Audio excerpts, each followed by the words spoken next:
Let's start with our top stories for this hour. Former U.S. President and Nobel Peace Prize laureate Jimmy Carter has passed away at the age of 100 in Plains, Georgia. Carter served as U.S. President from 1977 to 1981 after being defeated by Ronald Reagan in 1980. He earned widespread respect for his humanitarian work and went on to live longer post-presidency than any other U.S. president.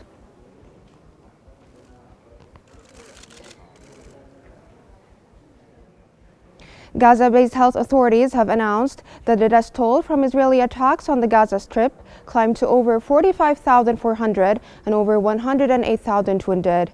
Medical reports said that at least 9 Palestinians were killed and dozens of others wounded in an Israeli airstrike in Al Maghazi refugee camp in central Gaza Strip.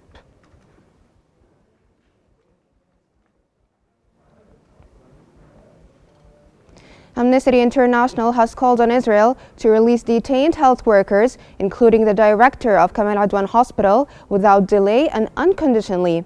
Expressing deep concern over his fate, Amnesty urged the international community to act urgently to end what it termed Israel's genocide in Gaza. The World Health Organization has reported that Kamal Adwan Hospital is now non-functional after an Israeli raid, leaving northern Gaza without critical healthcare services.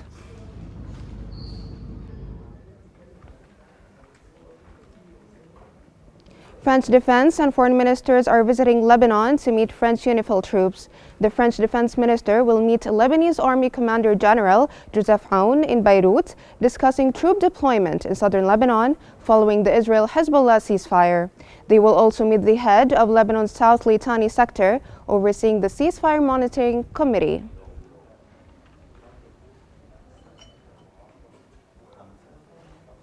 Syrian Transitional Government Foreign Minister Asad al-Shibani has announced plans to establish a strategic partnership with Ukraine across political, economic and social sectors. This announcement came during the Ukrainian Foreign Minister's visit to Damascus.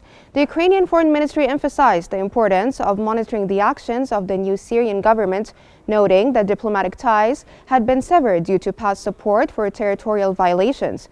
It also stated that Kyiv may resume relations if there is a change in policies and progress in dialogue.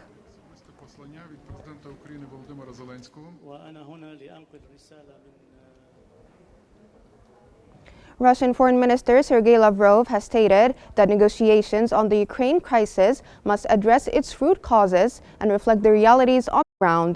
Lavrov emphasized Ukraine's non-aligned, neutral and non-nuclear status as a countermeasure to NATO's expansion. He also called for guarantees to protect the rights of Russian-speaking citizens.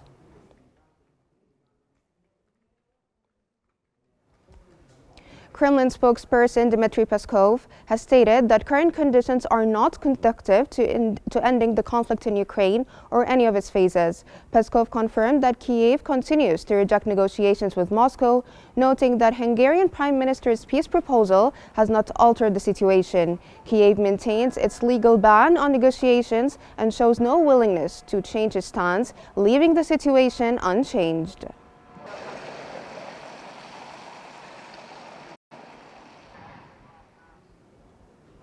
Russia has claimed control of Novotroitsk, which lies near Pokrovsk in Donetsk. This comes as Ukraine reported repelling multiple Russian attacks. The Russian Defense Ministry stated that its forces targeted Kharkiv and other Ukrainian cities, destroying military equipment. Additionally, Russia's air defenses reportedly downed 61 Ukrainian drones.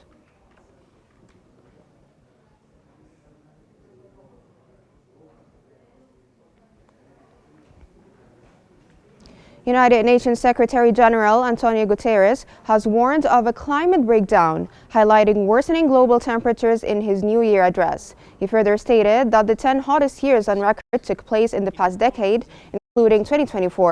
Guterres also highlighted the adoption of the Pact for the Future on September 22, 2024, as a critical step forward. Finalized during the Summit of the Future after 9 months of negotiations, the agreement includes provisions for a sustainable digital future and was approved without a vote. This is climate breakdown in real time. In 2025, countries must put the world on a safer path by dramatically slashing emissions.